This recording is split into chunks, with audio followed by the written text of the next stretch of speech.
Hi, my name is Rebecca Powers with SLCT, and here's what's happening in Sterling and Lancaster. Story Hour at the Thayer Memorial Library will be held on Thursdays in January with a start time of 10:30 a.m. This program is geared toward children ages 2 to 5 years old. For more information, call 978-368-8928, extension 2. The Lancaster Firefighters Association would like to remind residents of their annual Christmas tree pickup and removal.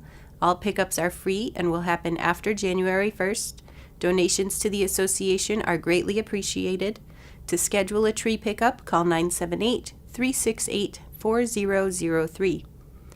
The Mary Rowlandson Elementary and Luther Burbank Middle Schools are collecting used markers to be converted into clean fuel. Send your used markers into school with your children to help with this new program. The Lancaster Garden Club will be meeting on January 20th at the First Church in Lancaster at 7 p.m. Special guest April Daly will talk about pets and plants.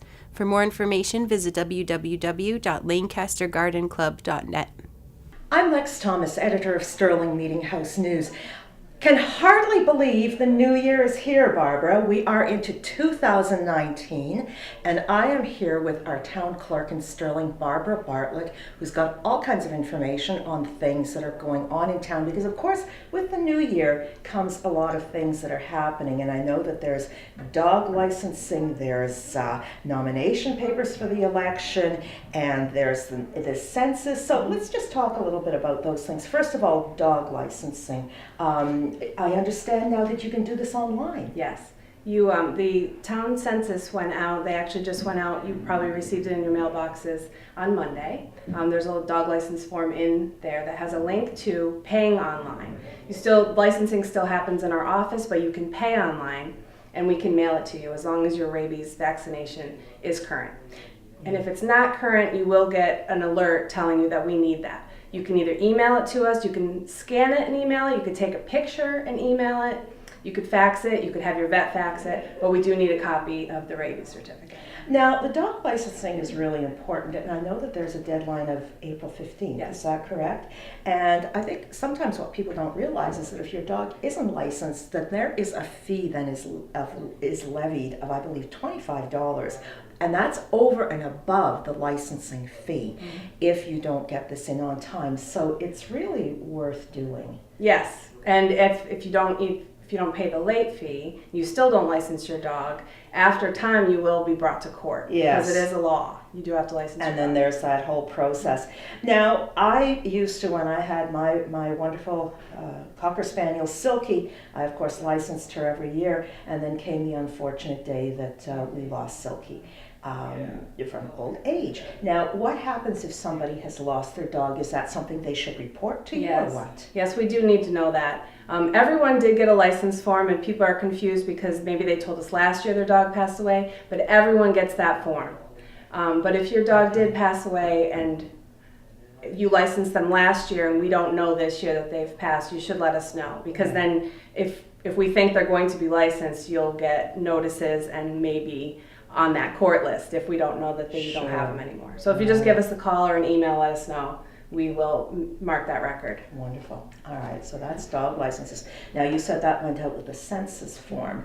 Now, when does the census form have to be returned? It should be returned within 10 days of receipt. Okay. Now, why is it important for people to fill out the census form? What's the purpose of this? There's a lot of reasons. Your voter status is one of them. It keeps you current. If you don't return your census, you become inactive and you have to go in a different line when you vote, go through a lot of steps. Whereas if you just return your form, we know you still live here and that you're not registered somewhere else.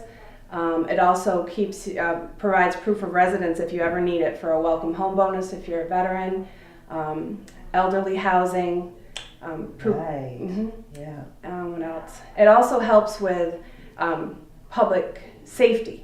So we know who's living in the house. The schools also need that information for kids, like to know who's coming up to go to school. And so it's important, and it's important no matter what age you are. As Barbara says, if you've got kids at home, it helps the schools know who is where. If you're elderly and you're applying for housing, or you're a veteran, or just for all kinds of reasons. And of course, for that all important voter list, which then brings us to the third thing that is happening, which is nomination papers. Now, these are nomination papers for the town election, which is typically held a week after the annual town meeting, which usually happens in early May. And so now, how does somebody get nomination papers? What's that process? Okay, well, the annual town election this year will be on Monday, May 13th. Oh, you're way ahead of me. Yep. I didn't know that. And the annual town meeting will be on May 6th. Okay. If you'd like to run for an open office, you just stop in at the town clerk's office, and we have a little form for you to sign saying which office you'd like to run for. We'll give you the nomination papers and campaign finance information. You'll need 42 signatures this year to get your name on the ballot. And I remember when I ran for Board of Library Trustees, that was, I met a few friends at Dunkin' Donuts for coffee and at lunch at Meadowbrook, and I got my signatures really, really easily. So I know it sounds a little bit daunting, especially if you think like, I don't have 42 people that I sent my Christmas cards to. However, when you're dealing with something like this, and it's really important to think about running for town office. Our town right now is really in a time of transition. There's a lot happening, and there are a lot of available spaces on our boards and committees, and we need townspeople to step forward and be part of the process, right? Because if you've got issues happening, then there's no point in complaining afterwards. You might as well just get in there and really do your bit. All right, so you can pick all of those up. Barbara Botler is the one with all of the information, and on the bottom of your screen you will see websites and phone numbers that you can contact Barbara. It sounds like you're in for a busy time, and I look forward to talking to you again once we get closer to annual town meeting and of course elections, because I know you're super busy at that time. And have a wonderful 2019. Thank you.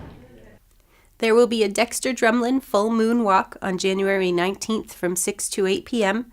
There will be a campfire, hot drinks, snacks, and entertainment. For more information, email ashepard@lancasterma.net. Firefighters would like to remind you to clear snow away from any fire hydrants located near your home during a snowstorm. When there's a fire, it's too late to find a buried fire hydrant. The Wachusett Food Pantry has released its 2018 winter distribution dates. For more information, call the pantry at 978-563-1064. The Lancaster Council on Aging is looking for more board members. You do not have to be a senior, only have a desire to help Lancaster seniors. Meetings are once a month, usually the third Wednesday of the month. And for more information, call 978-733-1249. I'm Rebecca Powers, and that's what's happening.